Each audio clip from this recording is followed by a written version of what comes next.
Коли... Так, були тут. Була я, був чоловік, батьки були, мама інвалід, без ножок у мене мама. Тато ось був і синочок був. Тоді було 13 років, зараз 14 років. Нас влучив чи снаряд, чи ракета. Ми навіть Покажете? не знаємо, що Ну, ви так розказуйте, покажіть, якщо можна. Було два будинки. Один будинок тут, це великий двоповерховий будинок був. Залишились тільки сходи на другий поверх. Нас врятувало те, що боєголовка попала в шведер, котрий на балконі. Тобто будинок завалився на нас, впав, але ми залишились цілі і Ви живі. всередині були? Так, звичайно. Ми були всередині, це було 10 ранку. Тут був другий будинок, на цьому місці, де зараз стоїть цей тимчасовий будиночок, нам поставили волонтери. Тут був другий будинок. Тут, де стоїть оцей будиночок, тут в нас був літня кухня. Там за погрібом, де купа, там у нас був сарай, великий сарай був. Заглянемо. То ж 5 людей, так, виходить? Скільки було? Так, да, нас 5 було тут 5 людей, нас завалило, ми звідти вигреблись. Потім сховалися в погреб, перебазувалися. Тому що на той час, коли вони робили ці обстріли, вони ще, мабуть, стріляли, тому що в нас дзвеніло по паркану, залізний паркан. Видно, так як відбивалося, воно все дзвеніло, нам треба було тікати. Ми сховалися в погребі.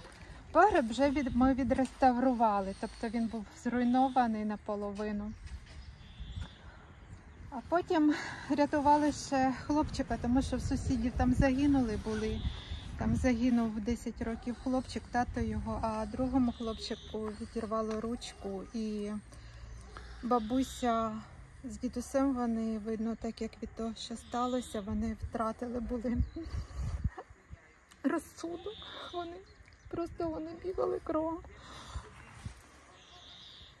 Вони не могли рятувати морально, не готові були, мабуть, до цього. Вони не могли рятувати дитинку. Ми цього хлопчика перетягли ручку йому ручку перетягли. Хлопці тут прибігли, вони не місцеві були, вони перетягли паском ручку, принесли до нас.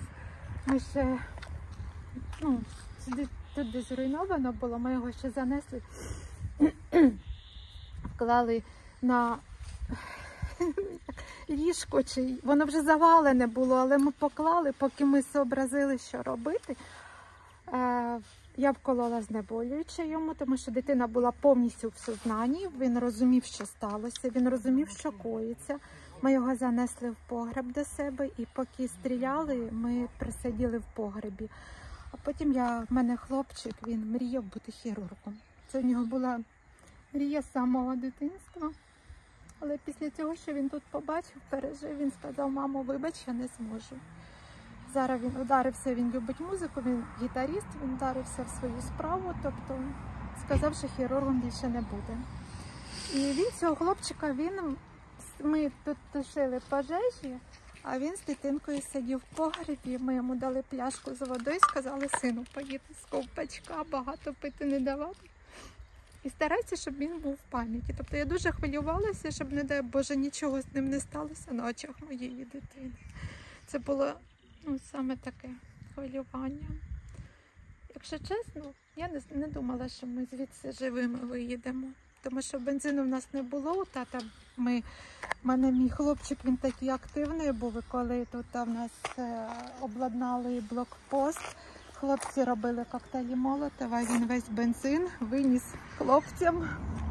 Всі нічні сорочки бабусині мої, котрі були хлопкові, бавовняні, він теж туди виніс, він навчився робити коктейлі. Справжній чоловік. Так, він тут цілу батарею коктейлів поставив, він коли ще був такий сміливий, коли цього всього ми не побачили, він казав: я буду обороняти наше обійстя. Він був готовий, тата тут станок деревообробний стояв, циркулярка. Він там собі облаштував цілу халабуду, сказав, що це його засідка буде. І коли зайшли російські війська були, то благо, що ми ці коктейлі встигли поховати, тому що нас би тоді просто за них розстріляли. А ви так і не виїжджали? Ми виїхали. Ми тоді, коли це все сталося, коли у нас почав горіти цей будинок завалений, ми ще встигли його загасити. Тут криниця оце була. Ми з криниці водою швиденько загасили його. І ми позливали пальне. У тата були тут паяльні лампи, всякі оці в бутилочках, в пляшечках, всякі мастила. Ми позливали в бензобак цю машину. Ми цією машиною тікали. Все, що було, все, що горіло. І ми на такому виїжджали. Ми на такому їхали. Ми доїхали вже, коли виїхали на Житомирську трасу, ми через ліси, туди нас направляли на блокпостах наші хлопці, куди їхати, то там уже тільки змогли заправитись. Зрозуміло. А тікали, в чому були. Тобто я це казала, це мій щасливий реглан, це була в цьому реглані. У мене ще штани мої є в машині. Так. Я коли сюди приїжджаю, я одягаю цей реглан, бо він у мене щасливий. Він, правда, був без заплямованої кров'ю, тому що ми тоді, коли дитинку цілу рятували Артемчика, то я його носила з собою. І я все повідпирала. А зараз де вся сім'я, де ви живете? Як Зараз ми коли втікли, я розмістила оголошення на Фейсбуці, коли ми мали повертатися. Запитувала, хто зможе нам здати в оренду будинок для батьків, тому що батьки тільки в село сюди. Угу. І нам їде в нашому селі жінка. Я не знаю, я їй дуже вдячна. Вона зателефонувала і сказала, що, будь ласка, приїжджайте, живіть, скільки вам треба. І безкоштовно вона з нас гроші не бере взагалі нічого. І ми живемо зараз там в будинку. Ну, слава Богу. Батьки живуть. А у мене син, він навчається в Києві в гімназії. І ми мусимо кататися туди-сюди, тому що тут батьки, там дитина. Ну так. Ну, нічого, головне живі. Да, це все саме буде найголовніше. Я чесно вам кажу, я дякую Богу за кожну хвилину, за кожну днину. У мене дуже змінилося після цього ставлення до життя і до всього. Тому що, коли ми там сиділи в погребі, коли російські війська вони до нас зайшли, були з 4 числа на 5, вони нас всіх загнали в погреб, сказали, ви сидите тут, залишили вдома батьків. Тільки, тому що вони побачили, що мама не ходить, вона тільки лежить.